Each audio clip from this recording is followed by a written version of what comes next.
ಜೀನಾಗೆ ಸಂಪಾದಕತ್ವದಲ್ಲಿ GMS news Sagar ಸುತ್ತದ ಆಚೆ ಈಚೆ ಶುಕ್ರವಾರದ ನ್ಯೂಸ್ ಅಪ್ಡೇಟ್ಗೆ ತಮಗೆ ಸ್ವಾಗತ.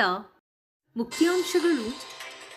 ನಾಳೆ ಶನಿವಾರ ಸಾಗರಕ್ಕೆ ಡಾಕ್ಟರ್ ಅಂಜನಪ್ಪ ಮತ್ತು ಡಾಕ್ಟರ್ ಹುಲಿಕಲ್ ನಟರಾಜ್ ಆರೋಗ್ಯ ಮತ್ತು ಮನಸ್ಸು ಕುರಿತು ಮೌಲಿಕ ಉಪನ್ಯಾಸ.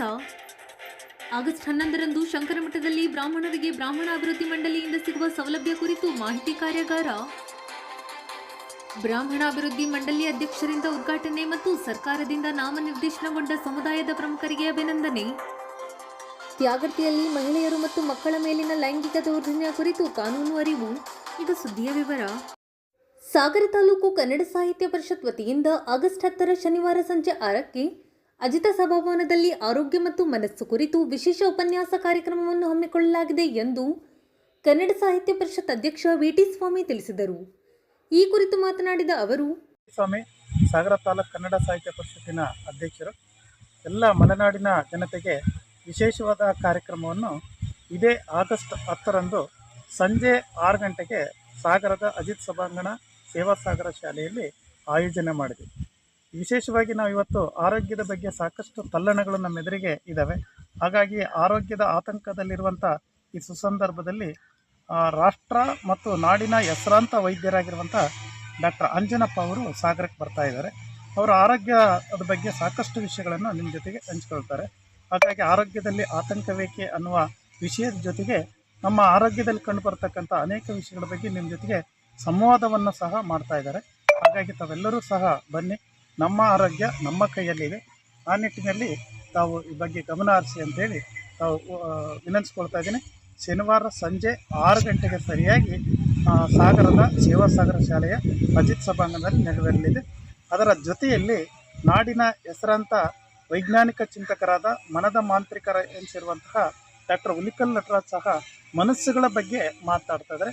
ಈ 2 ಜನರ ಮಾತುಗಳನ್ನು ಕೇಳಲಿಕ್ಕೆ ತಾವು ದಯಮಾಡಿ ಈ ಕಾರ್ಯಕ್ರಮಕ್ಕೆ ನೀವು, ನಿಮ್ಮ ಕುಟುಂಬದ, ನಿಮ್ಮೆಲ್ಲ ಸ್ನೇಹಿತರು, ಬಂಧು ಬಳಗದವರೆಲ್ಲ ಆಗಮಿಸಿ ಇದರ ಸದುಪಯೋಗ ಪಡಿಸ್ಕೊಳ್ಬೇಕಂತೇಳಿ ವಿನಂತಿಸ್ಕೊಳ್ತಾ ಇದ್ದೀನಿ. ನಮಸ್ಕಾರ. ಆಗಸ್ಟ್ 11ರಂದು ಬ್ರಾಹ್ಮಣರಿಗೆ ಸಿಗುವ ಸೌಲಭ್ಯಗಳನ್ನು ಕುರಿತು ಮಾಹಿತಿ ಕಾರ್ಯಾಗಾರ ಏರ್ಪಡಿಸಲಾಗಿದೆ. ಸಂಜೆ 4ಕ್ಕೆ ಶೃಂಗೇರಿ ಶಂಕರಮಠದಲ್ಲಿ ಕಾರ್ಯನಿರತ ಮತ್ತು ನಿವೃತ್ತ ವಿಪ್ರ ನೌಕರರ ಕ್ಷೇಮಾಭಿವೃದ್ಧಿ ಸಂಘ, ವೈದಿಕ ಪರಿಷತ್ ಹಾಗೂ ವಿಪ್ರ ಸಂಘಟನೆಗಳ ಆಶ್ರಯದಲ್ಲಿ ಮಾಹಿತಿ ಕಾರ್ಯಾಗಾರ ಇರುತ್ತದೆ ಎಂದು ಕಾರ್ಯಕ್ರಮದ ಸಂಚಾಲಕ ನಾರಾಯಣಮೂರ್ತಿ ಕಾನಗೋಡು ತಿಳಿಸಿದರು. ಶುಕ್ರವಾರ ಸುದ್ದಿಗೋಷ್ಠಿಯಲ್ಲಿ ಮಾತನಾಡಿದ ಅವರು, ಶಂಕರಮಠದಲ್ಲಿ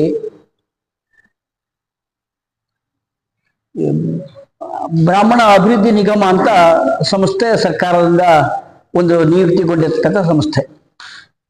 ಬ್ರಾಹ್ಮಣ ಅಭಿವೃದ್ಧಿ ನಿಗಮದಿಂದ ಬ್ರಾಹ್ಮಣರಿಗೆ ಸಿಗಬೇಕಾದ ಸೌಲಭ್ಯಗಳ ಕುರಿತು ಒಂದು ಮಾಹಿತಿ ಕಾರ್ಯಾಗಾರವನ್ನು ಏರ್ಪಡಿಸಿದೆ.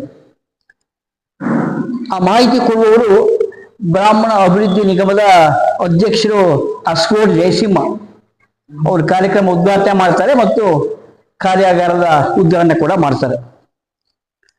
ಈ ಸಂದರ್ಭದಲ್ಲಿ ಮಾನ್ಯ ನಮ್ಮ ತಾಲೂಕಿನ ಶಾಸಕರು ಶ್ರೀ ಗೋಪಾಲಕೃಷ್ಣ ಬೇಳೂರಿಯವರು ಕರ್ನಾಟಕ ಅರಣ್ಯ ಕೈಗಾರಿಕಾ ಅಭಿವೃದ್ಧಿ ನಿಗಮದ ಅಧ್ಯಕ್ಷರು ಕೂಡ ಅವರು, ಅವರ ಸಹಕಾರದಿಂದ ಸಾಗರದಲ್ಲಿ ಕೆಲವು ಸಂಸ್ಥೆಗಳಿಗೆ ನಿಯುಕ್ತಿಗೊಂಡಿದ್ದಾರೆ, ಸರ್ಕಾರೇತರ ಸಂಸ್ಥೆಗಳಿಗೆ. ಅವ್ರನ್ನ ಕೂಡ ಅವತ್ತು ಸನ್ಮಾನ ಮಾಡುವಂತ, ಅಭಿನಂದನೆ ಮಾಡುವಂತ, ಸನ್ಮಾನ ಅಲ್ಲ ಅಭಿನಂದನೆ ಮಾಡುವಂತ ಕಾರ್ಯಕ್ರಮ ಕೂಡ ಆಯೋಜನೆ ಮಾಡಿದ್ದೇವೆ. ಮಲೆನಾಡು ಅಭಿವೃದ್ಧಿ ಪ್ರತಿಷ್ಠಾನದ ಹರ್ನಾಥ್ ರಾವ್ ಈ ಸಂದರ್ಭ ನಮ್ಮ ಜೊತೆಗಿರ್ತಾರೆ. ವಾಶಂ ರಾಮಚಂದ್ರ ಭಟ್ರು ನಮ್ಮ ಜೊತೆಗಿರ್ತಾರೆ. ಮುಖ್ಯ ಅತಿಥಿಗಳಾಗಿ ಶಂಕರ ಮಠದ ಶ್ರೀ ಅಶ್ವಿನಿ ಕುಮಾರ್ ನಮ್ಮ ಜೊತೆಗಿರ್ತಾರೆ. ಬೇರೆ ಬೇರೆ ವಿವಿಧ ಸಂಘಟನೆಯ ಪ್ರಮುಖರು ಭಾಗವಹಿಸ್ತಾರೆ.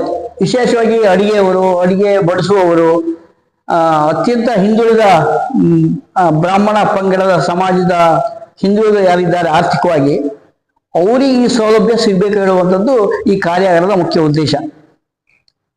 ಸ್ವಂತ ಉದ್ಯೋಗ ಮಾಡುವವರಿಗೆ ಅಭಿವೃದ್ಧಿ ನಿಗಮ ಒಂದಷ್ಟು ಹಣ ಸಹಾಯ ಮಾಡುತ್ತೆ, ಧನ ಸಹಾಯ ಕೊಡುತ್ತೆ. ಅದರ ಒಟ್ಟಾರೆ ಮಾಹಿತಿ ಈ ಸಮಾರಂಭದಲ್ಲಿ ಸಿಗುತ್ತೆ. ಅಂತೆಯೇ ಒಂದಷ್ಟು ಯಾರಿಗೆ ಅವತ್ತು ಒಂದು ಅಭಿನಂದನೆ ಮಾಡ್ತಾ ಇದ್ದೇವೆ ಅದರ ಪಟ್ಟಿಯನ್ನು ನಿಮಗೆ ನಾವು ಕೊಟ್ಟಿದ್ದೇವೆ. ಉದಾಹರಣೆಗೆ ಗ್ಯಾರಂಟಿ ಯೋಜನೆ ಅನುಷ್ಠಾನ ಸಮಿತಿ ಅಧ್ಯಕ್ಷರಾಗಿ BR ಜಯಂತ್ ಅವರನ್ನ ಸರ್ಕಾರ ನಿಯೋಜನೆ ಮಾಡಿದೆ. KDP ಸಮಿತಿ ಅಧ್ಯಕ್ಷರ ಸದಸ್ಯರಾಗಿ ವೆಂಕಟರಾವ್ ಕಾನ್ಗೋಡು, ಸರ್ಕಾರಿ ಪದವಿ ಅಭಿವೃದ್ಧಿ ಸಮಿತಿಯ ಸದಸ್ಯರು ಇಳಿ ಶ್ರೀಧರ, ನಗರಸಭೆಗೆ ನಾಮನಿರ್ದೇಶಿತ ಶ್ರೀಮತಿ ಸರಸ್ವತಿ ನಾಗರಾಜ್, ಸಾಗರ ನಗರಾಭಿವೃದ್ಧಿ ಪ್ರಾಧಿಕಾರದ ಸಮಿತಿಯ ಸದಸ್ಯರು ಶ್ರೀಯುತ ಸುರೇಶ್ ಬಾಬು, ಕರ್ನಾಟಕ ರಾಜ್ಯ ಅರಣ್ಯ ಕೈಗಾರಿಕಾ ನಿಗಮದ ಅಧ್ಯಕ್ಷರ ವಿಶೇಷ ಕರ್ತವ್ಯ ಅಧಿಕಾರಿಗಳಾಗಿ ಶ್ರೀಯುತ TP ರಮೇಶ್ ಇವರನ್ನ ಈಗಾಗಲೇ ಅಧಿಕೃತವಾಗಿ ಸರ್ಕಾರ ನೇಮಕಗೊಂಡಿದೆ. ಅಂತೆಯೇ ಒಂದಷ್ಟು KLS ಸುಬ್ರಾವ್ ಜಿಲ್ಲಾ ಸಹಕಾರ ಸಮಿತಿಗೆ, ಭೂ ನ್ಯಾಯ ಮಂಡಳಿಗೆ ಶ್ರೀಯುತ ಶ್ರೀನಿವಾಸ ಪಡಗೋಡು, ಪಡಿತರ ಚೀಟಿ ವಿಜಿಲೆನ್ಸ್ ಸಮಿತಿಗೆ ಗಣಪತಿ ಕಾನ್ಗೋಡು, ಸಾಗರ ಪಶುವೈದ್ಯ ಆಸ್ಪತ್ರೆಯ ಸಲಹಾ ಸಮಿತಿಗೆ ಸುದರ್ಶನ ವಕೀಲರು, ಆರಾಧನಾ ಸಮಿತಿಗೆ ಶ್ರೀಯುತ ನರಸಿಂಹಮೂರ್ತಿ ಮತ್ತು ಉಳ್ಳೂರು PHC ಆರೋಗ್ಯ ಸಮಿತಿಗೆ ಗಣಪತಿ ಜಿಗಳೆ ಮನೆ ಇವರ ಹೆಸರನ್ನು ಶಿಫಾರಸು ಕಳಿಸಿದ್ದಾರೆ. ಇನ್ನು ಅದು ಅಧಿಕೃತವಾಗಿ ಆದೇಶ ಆಗಿ ಬರಬೇಕು. ಈ ಎಲ್ಲ ಬ್ರಾಹ್ಮಣರನ್ನ ವಿಪ್ರ ನಮ್ಮ ಸಂಘಟನೆ ಕಡೆಯಿಂದ ಅವತ್ತೊಂದು ಅಭಿನಂದನೆ ಮಾಡ್ತಾ ಇದ್ದೇವೆ. ಈ ಎಲ್ಲ ಕಾರ್ಯಕ್ರಮಕ್ಕೆ ತಾವು ಇರಬೇಕು, ಒಂದಷ್ಟು ಮಾಹಿತಿಯನ್ನ ಸಮಾಜಕ್ಕೆ ಕೊಡಬೇಕು ಅಂತ ವಿನಂತಿ ಮಾಡ್ಕೊಳ್ತಾ ಇದ್ದೇನೆ. ಧನ್ಯವಾದ. ಕಾರ್ಯಕ್ರಮದ ಸಂಯೋಜಕ ಮಾಸನಂಜುಂಡಸ್ವಾಮಿ ಮಾತನಾಡಿ, ಹಾಗಾಗಿ ನಾನು ಪ್ರಾರ್ಥನೆ ಮಾಡೋದಿಷ್ಟೇ, ಮತ್ತು ಅನಾರೋಗ್ಯಕ್ಕೆ ಪೀಡಿತರಾದವರು ಮತ್ತು ಉನ್ನತ ವ್ಯಾಸಂಗಕ್ಕೆ ಹೋಗುವಂತಹ ಸಂದರ್ಭದಲ್ಲಿ ವಿದ್ಯಾರ್ಥಿಗಳಿಗೆ ವಿದ್ಯಾರ್ಥಿ ವೇತನ ಮತ್ತು ಪ್ರತಿಭಾನ್ವಿತ ವಿದ್ಯಾರ್ಥಿಗಳಿಗೆ ಸ್ಕಾಲರ್ಶಿಪ್ ಮತ್ತು ಸ್ವಯಂ ಉದ್ಯೋಗ ಮಾಡುವಂತವರಿಗೆ ಧನ ಸಹಾಯ, ಈ ರೀತಿ ಸರ್ಕಾರದಿಂದ ಈ ಸಲ ನಮ್ಮ ಮಾನ್ಯ ಮುಖ್ಯಮಂತ್ರಿಗಳಾದ ಸಿದ್ದರಾಮಯ್ಯನವರ ಈ ಸಲ ಬಜೆಟ್ನಲ್ಲಿ ಬ್ರಾಹ್ಮಣ ಅಭಿವೃದ್ಧಿ ಮಂಡಳಿಗೆ 10 ಕೋಟಿ ರೂಪಾಯಿಯನ್ನ ಕೊಟ್ಟಿದ್ದಾರೆ ಅಂತ ತಿಳಿದು ಬಂದಿದೆ. 10 ಕೋಟಿ ರೂಪಾಯಿ ಮತ್ತು ವಿಶೇಷವಾಗಿ ಮಾನ್ಯ ಮುಖ್ಯಮಂತ್ರಿಗಳನ್ನ, ಉಪಮುಖ್ಯಮಂತ್ರಿಗಳನ್ನ ಮತ್ತು ಸ್ಥಳೀಯ ಶಾಸಕರಾದ ಸನ್ಮಾನ್ಯ ಶ್ರೀ ಗೋಪಾಲಕೃಷ್ಣ ಬೇಳೂರು ಅವರನ್ನು ಕೂಡ ನಾವು ಅತ್ಯಂತ ಕೃತಜ್ಞತೆಯಿಂದ ಈ ಸಮಾಜ ಸ್ಮರಣೆ ಮಾಡ್ಕೊಳ್ಳುತ್ತೆ. ಯಾಕೆಂದ್ರೆ 12 ಜನನ್ನ ಈಗಾಗಲೇ 6 ಜನನ ನೇಮಕಾತಿ ಆದೇಶ ಬಂದಿದೆ, ಇನ್ನು 6 ಜನ ನೇಮಕಾತಿಗೊಳ್ಳೋರಿದ್ದಾರೆ. ನಾವು ಮತ್ತು ಇದೇ ಸಂದರ್ಭದಲ್ಲಿ ಒಂದು ವಿನಂತಿಯನ್ನು ಕೂಡ ನಾವು ಸ್ಥಳೀಯ ಶಾಸಕರ ಮುಖಾಂತರ ಕೂಡ ನಾವು ವಿನಂತಿ ಮಾಡೋರಿದ್ದೇವೆ. ಈ ಬ್ರಾಹ್ಮಣ ಅಭಿವೃದ್ಧಿ ಮಂಡಳಿಗೂ ಕೂಡ ಆ ಪಕ್ಷದಲ್ಲಿ ಸ್ವಾಭಾವಿಕವಾಗಿ ಯಾವ್ಯಾವ ಪಕ್ಷ ಬರುತ್ತೆ ಆಯಾ ಪಕ್ಷದಲ್ಲಿ ಯಾರು ಸೀನಿಯರ್ ಇರ್ತಾರೆ ಅವರನ್ನ ಈ ಬ್ರಾಹ್ಮಣ ಅಭಿವೃದ್ಧಿ ಮಂಡಳಿಗೆ ಸಾಗರದಿಂದಲೂ ಕೂಡ ಯಾರನ್ನಾರು ಒಬ್ಬರನ್ನ ನೇಮಕ ಮಾಡಬೇಕು. ಯಾಕೆಂದ್ರೆ ಯಾವುದೇ ಸರ್ಕಾರ ಬಂದ್ರು ಆ ಪಕ್ಷದಲ್ಲಿ ಯಾರು ಕೆಲಸ ತುಂಬಾ ದಿವಸದಿಂದ ಮಾಡ್ಕೊಂಡ್ ಬಂದಿರ್ತಾರೆ ಅವ್ರನ್ನ ನೇಮಕ ಮಾಡೋದು ಸಹಜ, ಅದು ಒಳ್ಳೇದು ಕೂಡ. ಯಾಕೆಂದ್ರೆ ಯಾರು ಈಗ ಹೋಗ್ಬಿಟ್ಟು ಅದು ನೇಮಕಗೊಳ್ಳೋದು ಅದು ಒಳ್ಳೇದಲ್ಲ. ಅದರಿಂದ ಯಾರು ಆ ಪಕ್ಷದಲ್ಲಿ ತಾಲೂಕಲ್ಲಿದ್ದಾರೆ ಅವ್ರನ್ನೂ ಕೂಡ ನೇಮಕ ಮಾಡ್ಬೇಕು ಅಂತ ಹೇಳ್ತೀನಿ. ಮತ್ತು ಇದೇ ಸಂದರ್ಭದಲ್ಲಿ BR ಜಯಂತ್ ಅವರು ಬಹಳ ವರ್ಷದಿಂದ ಅಲ್ಲಿ ಆ ಪಕ್ಷದಲ್ಲಿ ಕೆಲಸ ಮಾಡ್ತಾ ಇದ್ದಾರೆ. ಅವರಿಗೆ ಒಂದು ಈ ತಾಲೂಕು ಮಟ್ಟದಲ್ಲಿ ಕೊಟ್ಟಿದ್ದೀರಾ ಸಂತೋಷ, ಆದ್ರೆ ಅವರ ಅರ್ಹತೆಗೆ ತಕ್ಕಂತೆ ದಯಮಾಡಿ ಒಂದು ರಾಜ್ಯ ಮಟ್ಟದಲ್ಲಿ, ಯಾಕೆಂದ್ರೆ ಇರ್ತಕ್ಕಂಥ ಅವರ ಪ್ರತಿಭೆಯನ್ನ ಉಪಯೋಗಿಸ್ಕೋಬೇಕು ಅನ್ನೋದು ಕೂಡ ನಾವು ಈ ಸಂದರ್ಭದಲ್ಲಿ ವಿನಂತಿಯನ್ನ, ಯಾಕೆಂದ್ರೆ ನಾವು MLC ಮಾಡ್ತಾರೆ ಅಂತ ಅನ್ಕೊಂಡಿದ್ವಿ, ಆದ್ರೆ MLC ಸಿಗ್ಲಿಲ್ಲ. ಹೋಗ್ಲಿ ಜಿಲ್ಲಾ ಮಟ್ಟದ ಮಾಡ್ತಾರೆ ಅಂತ ಅನ್ಕೊಂಡಿದ್ವಿ, ಅದು ಆಗ್ಲಿಲ್ಲ. ಈಗ ತಾಲೂಕು ಮಟ್ಟದ ಗ್ಯಾರಂಟಿ ಯೋಜನೆ ಮಾಡಿದ್ದಾರೆ. ಆದ್ರೆ ಒಂದು ರಾಜ್ಯ ಮಟ್ಟದಲ್ಲಿ ಅವರ ಪ್ರತಿಭೆಯನ್ನು ಉಪಯೋಗಿಸ್ಕೊಳ್ಳಿ ಆ ಪಕ್ಷ ಅನ್ನಂತ ದೃಷ್ಟಿಯಿಂದ ಅದನ್ನು ಕೂಡ ಈ ಸಂದರ್ಭದಲ್ಲಿ ವಿನಂತಿಯನ್ನು ಮಾಡ್ತಾ, ಮತ್ತು ಈ ನೇಮಕಗೊಂಡವರಿಗೆ ಮತ್ತು ನೇಮಕಗೊಳ್ಳಲಿಕ್ಕೆ ವಿಶೇಷವಾಗಿ ಸಹಕಾರ ನೀಡಿದಂತಹ ಸ್ಥಳೀಯ ಶಾಸಕರಾದಂತಹ ಗೋಪಾಲಕೃಷ್ಣ ಬೇಳೂರಿಗೆ ಮತ್ತು ಸರ್ಕಾರದವರಿಗೆ, ಮುಖ್ಯಮಂತ್ರಿಯವರಿಗೆ, ಉಪಮುಖ್ಯಮಂತ್ರಿಯವರಿಗೆ ಎಲ್ಲರಿಗೂ ಒಂದು ಕೃತಜ್ಞತೆ ಸಲ್ಲಿಸ್ತಾ, ಮತ್ತು ಈ ಸಮಿತಿಗೆ ನೇಮಕಗೊಂಡವರು ಕೂಡ ಉತ್ತಮವಾದ ಕೆಲಸವನ್ನ ಮುಂದಿನ ದಿನಗಳಲ್ಲಿ ಮಾಡಿ ಒಳ್ಳೆ ಹೆಸರನ್ನ ಗಳಿಸಲಿ ಅನ್ನುವಂಥ ದೃಷ್ಟಿಯಿಂದ ಕೂಡ ಅವತ್ತು ಹಿರಿಯರಿಂದ ಒಂದು ಮಾರ್ಗದರ್ಶನ ಮಾಡುವಂತ ಒಂದು ಕೆಲಸವನ್ನು ಕೂಡ ಈ ಸಮಾಜ ಮಾಡ್ತಾ ಇದೆ. ಹಾಗಾಗಿ ಅವತ್ತಿನ ದಿವಸ ಆರ್ಥಿಕವಾಗಿ ಹಿಂದಂತವರು ವಿಶೇಷವಾಗಿ ಈ ಸಭೆಗೆ ಅಡಿಗೆ ಭಟ್ರು, ಪುರೋಹಿತರು, ಅಡಿಗೆ ಬಡಿಸೋರು, ಸ್ವಾವಲಂಬಿ ಮಾಡುವಂಥವ್ರು ಅಂದ್ರೆ ವಿಶೇಷವಾಗಿ ಸ್ವಯಂ ಉದ್ಯೋಗ ಮಾಡುವಂಥವ್ರು ಮತ್ತು ಅನಾರೋಗ್ಯಕ್ಕೆ ಪೀಡಿತರಾದವರು ಮತ್ತು ಯಾರಿಗೆ ಈ ಬ್ರಾಹ್ಮಣ ಅಭಿವೃದ್ಧಿ ಮಂಡಳಿಯಿಂದ ಉಪಯೋಗ ಬೇಕು, ಅವಶ್ಯಕತೆ ಇದೆ ಅನ್ನೋರು ವಿಶೇಷವಾಗಿ ಈ ಸಭೆಯಲ್ಲಿ ಭಾಗವಹಿಸಿ ಅದರಲ್ಲಿ ಮಾಹಿತಿಯನ್ನು ಪಡೆದು ಏನೇನ್ ಸಿಗತ್ತೆ ಅದನ್ನು ಉಪಯೋಗಕ್ಕೆ ಪಡ್ಕೋಬೇಕು ಅಂತ ಹೇಳ್ತಾ, ಮತ್ತು ಸಮಾಜದ ಎಲ್ಲ ಬಂಧು ಭಗಿನಿಯರು ಕೂಡ ಹೆಚ್ಚಿನ ಸಂಖ್ಯೆಯಲ್ಲಿ ಈ ಕಾರ್ಯಕ್ರಮವನ್ನ, ಒಬ್ಬರು ಬ್ರಾಹ್ಮಣ ಅಭಿವೃದ್ಧಿ ಮಂಡಳಿ ಅಧ್ಯಕ್ಷರು ಪ್ರಥಮ ಬಾರಿಗೆ ಸಾಗರಕ್ಕೆ ಬರ್ತಾ ಇದ್ದಾರೆ, ಅಶೋಕ್ ದೇಸಿಮ್ ಅವರು. ಹಾಗಾಗಿ ಆ ಕಾರ್ಯಕ್ರಮವನ್ನು ಚೆಂದ ಕಾಣಿಸೋ ಸಲುವಾಗಿ ಎಲ್ಲರೂ ಬರಬೇಕು ಅನ್ನೋದು ಕೂಡ ತಮ್ಮ ಮುಖಾಂತರ ವಿನಂತಿಯನ್ನ ಮಾಡ್ತಾ ಇದೀವಿ. ತಾವುಗಳು ಕೂಡ ದಯಮಾಡಿ ಅವತ್ತಿನ ಸಂಜೆ 4 ಗಂಟೆಯಿಂದ ನಮ್ಮ ಜೊತೆ ಇರಬೇಕು ಎಂದಿನಂತೆ ನಿಮ್ಮ ಸಹಕಾರವನ್ನು ಅತ್ಯಂತ ಕೃತಜ್ಞತೆ ಮಾಡ್ಕೊಳ್ತೀವಿ ಅಂತ ಈ ಸಂದರ್ಭದಲ್ಲಿ ಹೇಳಕ್ಕೆ ಇಚ್ಛೆ ಪಡ್ತಾ ಇದ್ದೀನಿ. ಗೋಷ್ಠಿಯಲ್ಲಿ ವಿನಾಯಕ್ ಜೋಯ್ಸ್, ರಾಘವೇಂದ್ರ ರಾವ್, ಗೋಪಿ ದೀಕ್ಷಿತ್, ಪ್ರಸನ್ನ ಇನ್ನಿತರರು ಹಾಜರಿದ್ದರು. ಪ್ರೌಢಾವಸ್ಥೆಯಲ್ಲಿ ಯುವಕ ಯುವತಿಯರು ಬಾಹ್ಯಾಕರ್ಷಣೆಗೆ ಒಳಗಾಗುವುದನ್ನು ತಪ್ಪಿಸಲು ಸೂಕ್ತ ಕಾನೂನು ಅರಿವು ಅಗತ್ಯ ಎಂದು ಜಿಲ್ಲಾ ಮಹಿಳಾ ಮತ್ತು ಮಕ್ಕಳ ರಕ್ಷಣಾ ಘಟಕದ ನೋಡೆಲ್ ಅಧಿಕಾರಿ ಶಾಂತ ತಿಳಿಸಿದರು. ಸಾಗರ ತಾಲೂಕಿನ ತ್ಯಾಗರ್ತಿ ಸರ್ಕಾರಿ ಪ್ರೌಢಶಾಲೆಯಲ್ಲಿ ಮಹಿಳಾ ಮತ್ತು ಮಕ್ಕಳ ಅಭಿವೃದ್ಧಿ ಇಲಾಖೆ, ಜಿಲ್ಲಾ ಮಕ್ಕಳ ರಕ್ಷಣಾ ಘಟಕ ಹಮ್ಮಿಕೊಂಡಿದ್ದ ಜಿಲ್ಲಾ ಮಟ್ಟದ ಮಹಿಳೆಯರು ಮತ್ತು ಮಕ್ಕಳ ಮೇಲಿನ ಲೈಂಗಿಕ ದೌರ್ಜನ್ಯ ಕುರಿತು ಕಾನೂನು ಅರಿವು ಕಾರ್ಯಕ್ರಮ ಉದ್ದೇಶಿಸಿ ಅವರು ಮಾತನಾಡುತ್ತಿದ್ದರು. ಬಾಲಕರ ಬಾಲಮಂದಿರ ಆ ಮಕ್ಕಳಿಗೆ ವಿದ್ಯಾಭ್ಯಾಸಕ್ಕಾಗಿ ನಾವು ಮಕ್ಕಳಲ್ಲಿ ಕರ್ಕೊಂಡಿದ್ದೀವಿ. ಆ ಥರದ್ದು ಯಾರಾದರೂ ಇಷ್ಟೊಂದು ನೀವು ಮಾಹಿತಿನ ಕೊಡ್ಬೋದು. ಮತ್ತು ನಮ್ಮ ಸಾಗರದಲ್ಲಿ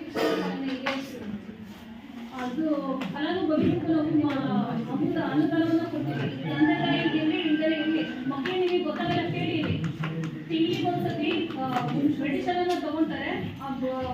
ಸಿಸ್ಟಮ್ಗೆಲ್ಲ ಗೊತ್ತಿರೋದು ಅನ್ಸುತ್ತೆ. ಈ ಕಡೆ ಭಾಗದಲ್ಲಿ ಕೇಳ್ಕೊಳ್ಳೋಕ್ಕೆ ಅವರಿಗೆ ಮುಜುಗರಾಗುತ್ತೆ. ನಮ್ಮನ್ನ ಪಬ್ಲಿಸಿಟಿ ಸಾರ್ವಜನಿಕರು ನಮಗೆ ಯಾವ ರೀತಿ ನೋಡ್ತಾರೆ ಅನ್ನೋ ಇನ್ಫ್ಯಾರಿಟಿ ಇರುತ್ತೆ. ART ಸೆಂಟರ್ಸಿಗೆ ಅವರು ಹೋಗ್ತಾರೆ, ಕೌನ್ಸಿಲಿಂಗ್ ತೊಗೊಳ್ತಾರೆ, ಟ್ಯಾಬ್ಲೆಟ್ನ ತೊಗೊಳ್ತಾರೆ. ಬಟ್ ಹೇಳ್ಕೊಡಲ್ಲ ಅವರು ಒಬ್ರಿಗೊಬ್ರು ಹೇಗೆ ನಾವು ಹೇಳೋದು ಬೇಡ. ಬಟ್ ನಮ್ಮ ಇಲಾಖೆ ಮಾಹಿತಿ ಕೊಟ್ಟರೆ ಆಯ್ತು. ನಮ್ಮ ಅವ್ರ ಮನೆಯಲ್ಲಿ 15 ವರ್ಷದ ಒಳಗಡೆ ಮಗು ಶಾಲೆಗೆ ಹೋಗ್ತಾರೆ. ಇಲ್ಲಿ ನಮ್ಮಿಂದ ಅವರಿಗೆ ಸ್ಕೀಮಲ್ಲಿ ಹಾಗಾಗಿ ಆ ಥರದ್ದು ಯಾರಾದರೂ ಇಟ್ಕೊಂಡ್ರೆ ನೀವು ನಾನು ನಂಬರ್ ಕೊಟ್ಟು ಅಡ್ಡಿಲ್ಲ. ART ಸೆಂಟ್ರಿಗೆ ಸಾಗರದಲ್ಲಿ ART ಸೆಂಟ್ರ್ ಇನ್ನೊಂದು ಇದ್ದಾರೆ. ಅವ್ರ ಕಡೆ ಕೂಡ ರೆಫರ್ ಮಾಡೋದಕ್ಕೆ ಅವರು ನಮ್ಮ ಇಲಾಖೆ ಮಾಹಿತಿನ ಕೊಡ್ತಾರೆ. ನಾವು ಪಬ್ಲಿಸಿಟಿ ಯಾರು ಮಾಡಲ್ಲ ಅಂತ ಹೆಸರನ್ನ ನಾವು ಉಪಯೋಗಿಸ್ತೀವಿ. ಬಟ್ ಆ ಮಗುಗೆ 0 ಇಂದ 18 ವರ್ಷದವರೆಗೂ ಆ ಮಗುವಿಗೆ ದುಡ್ಡು ಬರುತ್ತೆ. ತಿಂಗಳಿಗೆ 1,000 ರೂಪಾಯಿ 18 ವರ್ಷದವರೆಗೂ ದುಡ್ಡು ಬರುತ್ತೆ. ಆ ಸ್ಕೀಮಲ್ಲಿ ನೀವು ಪ್ರಯೋಜನವನ್ನು ಪಡ್ಕೋಬಹುದು. ಈ ಕಡೆ ಭಾಗದಲ್ಲಿ ಯಾರಾದರೂ ಇಟ್ಕೊಂಡ್ರೆ ನೀವು ಮಾಹಿತಿಯನ್ನು ಕೊಡ್ಬೋದು. ಮತ್ತು ಇನ್ನೊಂದ್ರ ಜೊತೆಗೆ ಆಲ್ರೆಡಿ ಎಲ್ಲ ಕಡೆ ವೈರಲ್ ಆಗ್ತಾ ಇದೆ ಸಿಂಗಲ್ ಪೇರೆಂಟಲ್ಲಿ ಸಿಂಗಲ್ ಪೇರೆಂಟ್ ಹೋಗಲ್ಲ. ಶಾಲೆಗೆ ಹೋಗ್ತಾ ಇರ್ಬೇಕು ಮಕ್ಕಳು, ಕಡು ಬಡತನದಲ್ಲಿ ಇರಬೇಕು.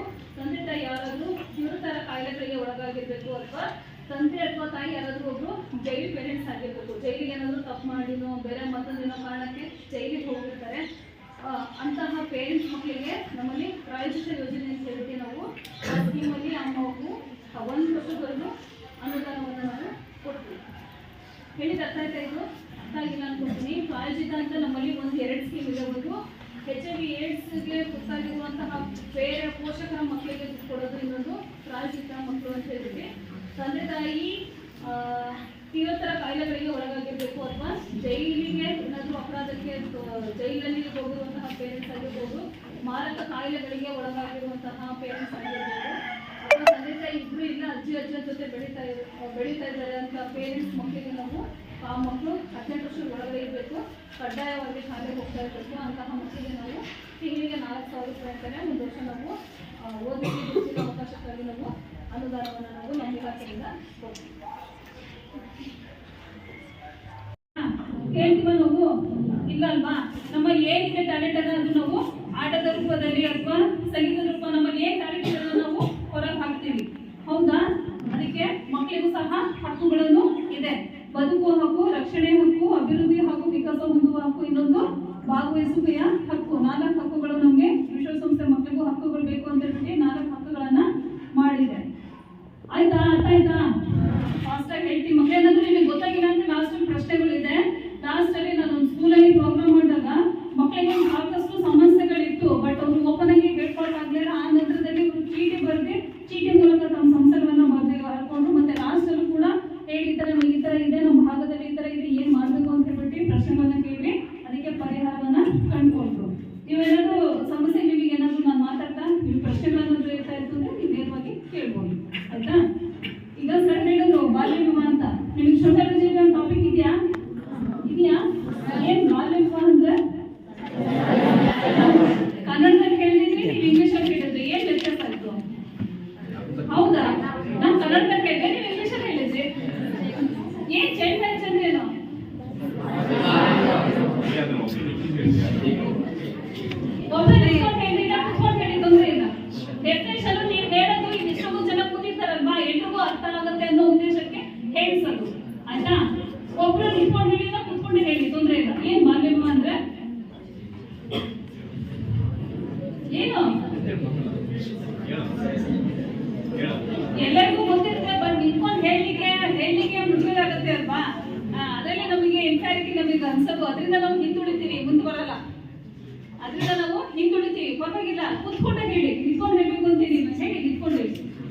ಬಾಲ್ಯ ವಿವಾಹ ಅಂದ್ರೆ 18 ವರ್ಷದ ಒಳಗಿನ ಹುಡುಗಿ 21 ವರ್ಷದ ಹುಡುಗನಿಗೆ ಮದುವೆ ಆದ್ರೆ ನಾವು ಕರಿತೀವಿ. ನಿಮ್ಮ ಭಾಗದಲ್ಲಿ ಬಾಲ್ಯ ವಿವಾಹಗಳು ಆಗ್ತಿದ್ದೇವಾ? ಒಂದೇ ಇಲ್ವಾ?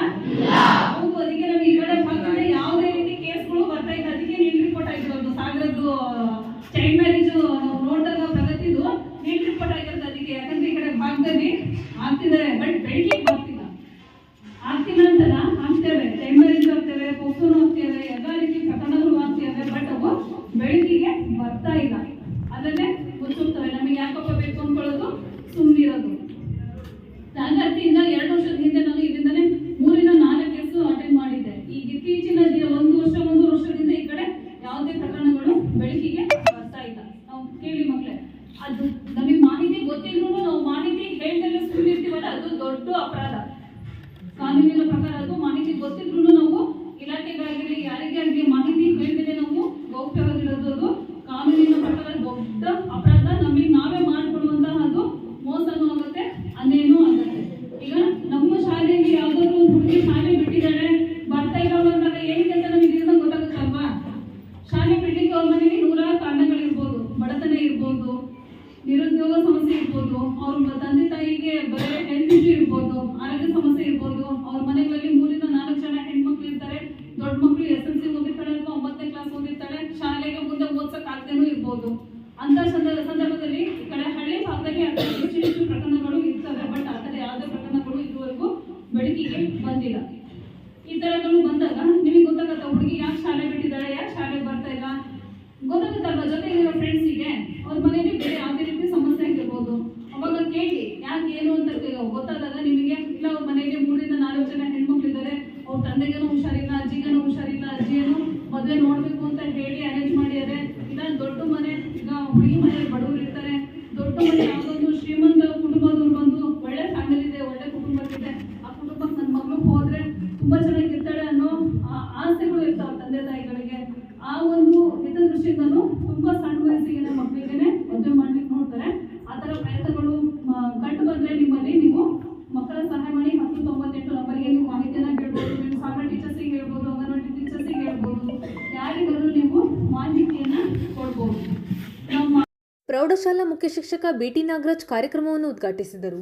ಶಿಶು ಅಭಿವೃದ್ಧಿ ಇಲಾಖೆಯ ಸುರೇಖಾ, ಪ್ರಮುಖರಾದ ಅರ್ಪಿತಾ, H ಲತಾಮಣಿ, ಧನಂಜಯ್ ಕುಮಾರ್, ವಿಜಯಾನಂದ, ಷಣ್ಮುಖಪ್ಪ, ಪದ್ಮಾ, ಅನಿತಾ ಭಟ್, ನಾಗರಾಜ್, ಉಮೇಶ್ ಇನ್ನಿತರರು ಹಾಜರಿದ್ದರು.